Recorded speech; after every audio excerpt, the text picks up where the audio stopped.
What's going on, everyone? Anthony here with AC Toys, and welcome back to another video. And in today's video, we are reviewing something not new, but something rather special. So one of my subscribers, John, he reached out to me and he was like, hey, I'm unloading a bunch of my collection. I'm not collecting this anymore. And he was wondering if I wanted anything. I told him I wasn't really in the market of buying anything right now, but he's like, no, I just want to send you something. And he gave me a list to pick from. Obviously, he wasn't going to give me his whole collection. And I saw something that caught my eye that I never really got to complete back in the day. So around like 2014, 2015, I don't know if you guys remember, Bandai obviously had the license before Hasbro did, and they came out with their Legacy collection.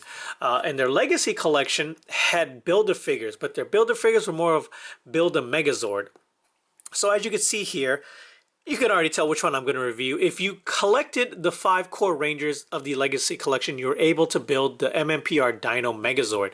And that is what we have here today. So it looks like if you were able to get pink, you had the arm, red, you had the chest, black, you had the other arm, yellow, you had the yellow, and blue, you had the blue. So enough of that. Let's go ahead and crack this open and see if it is here. So I haven't actually looked through it yet. He did individually wrap everything. So let me see if I can go ahead and check it. I feel like this one's the Mastodon sword. Not sword, shield. I'm sorry, Mastodon shield.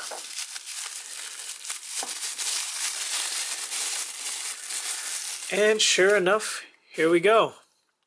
There you go. Very generic. I think he also included an extra weapon for me, because I don't think you were able to get the power sword unless you got the Comic-Con or New York Comic-Con exclusive Red Ranger. So there's that right there. And let's see what's in here. This looks like a hip joint, possibly.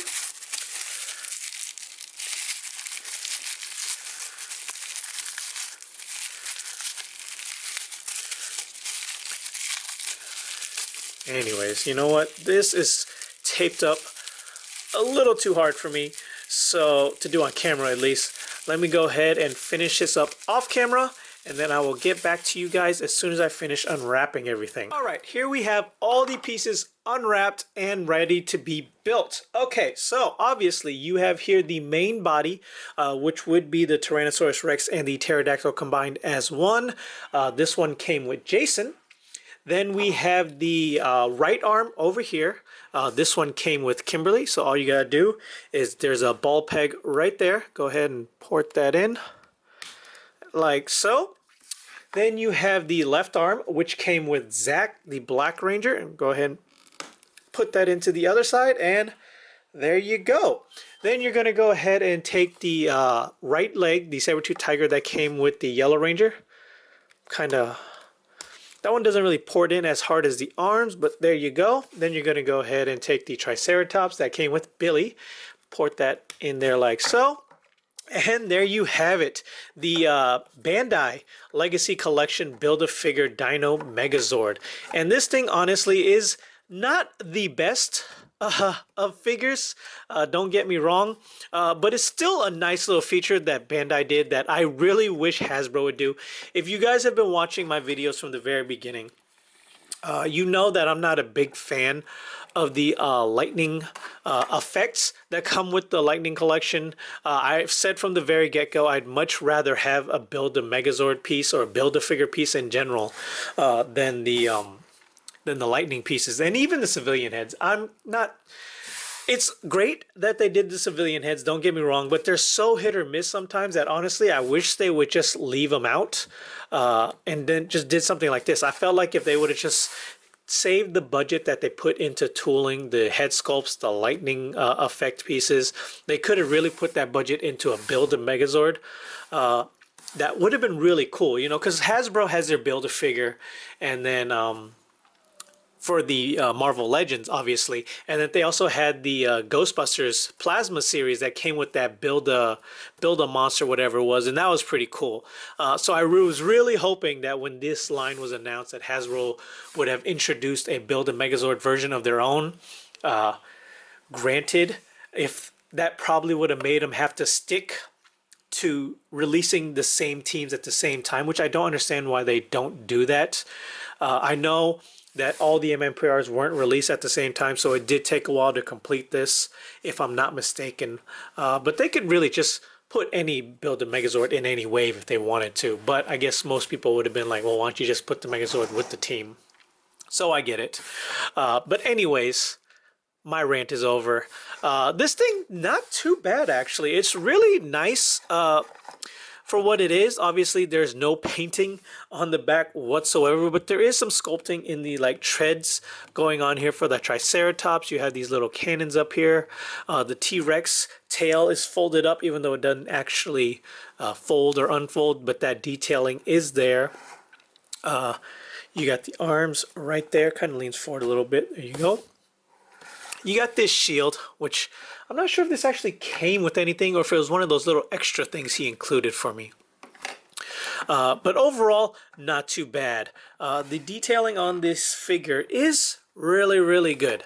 I don't know. I looked it up on eBay. Some of these things are going for like 80 to 100 bucks. Honestly, I don't think it's worth that much. I'm super grateful that I was able to get my hands on this for free. All I had to do is pay him shipping to get it out here. And honestly, it was well worth that price for sure. So let's getting into articulation for this figure. Obviously, you have a head rotation that will do full 360. It won't look up very far, but it does look down a little bit. A little side to side, so that's pretty cool. Does have arm rotation. Will it go up? No, it does not go up. So this is about as far as it will go up. So, or to the side. Sword fell down. Does have full 360. No upper bicep swivel or butterflies, but it does kind of rotate on that ball joint any which way you need it. Single jointed elbow, does not rotate at the elbows. It has a wrist ball joint, so it can do a good amount of articulation. Up, down, left, right, side to side. Little pivot. No waist articulation whatsoever, so no ab crunch, no torso swivel. You have ball jointed socket hips. It'll do the splits about that far. Kick forward about that far. Kick back about that far. Ball jointed knees. Won't do full lock. In fact, if you go just a little bit past, it'll kind of snap off. So that's about as far as you're going to get on those. Then you have the ankles. So that's pretty cool. You have down, up, left, right. Little rocker rotation going on. So overall, not too bad of an articulation. Not the greatest, but not the best. And honestly, the Megazords never really actually were that super movable in the original series anyways. They were, you know, suit actors that could like barely move, and that was part of the charm of it.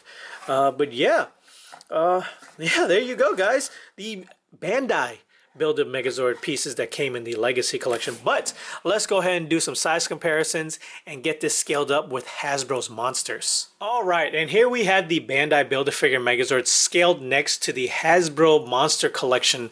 Here he is next to Wave 1 King Sphinx and Wave 2 Eye Guy that I just recently reviewed on my channel. Obviously, this guy scales perfectly with these monsters. So if you really wanted to like have a Megazord that scaled with the monsters, this is probably the one to get. It's really bad that you obviously can't get this now, and I'm pretty sure that Hasbro is eventually going to release probably a deluxe version. I think that's the way this is going, is that they're going to have deluxe Megazord sets just like they have a deluxe monster set. That's my theory on it. But for right now, if you guys have one or can get one for a decent price, I would say this guy's worth maybe about $40 to $60. Obviously, these Ranger figures are hard to get, and the loose ones sell for probably just as much as buying a whole set of Rangers. So that's really the downside of this. But there you go. This guy scales amazing with the Hasbro Monster Collection. So yeah, let's move on. All right, and here we have him next to Hasbro's basic line Megazord. I really don't even know what you would call this thing, but this is basically the only version of the MMPR Megazord that Hasbro has released. I don't even know. This one does not scale with the monsters whatsoever. He is way too tall to be fighting the monsters. So this one really isn't more or less anything but just a little display piece.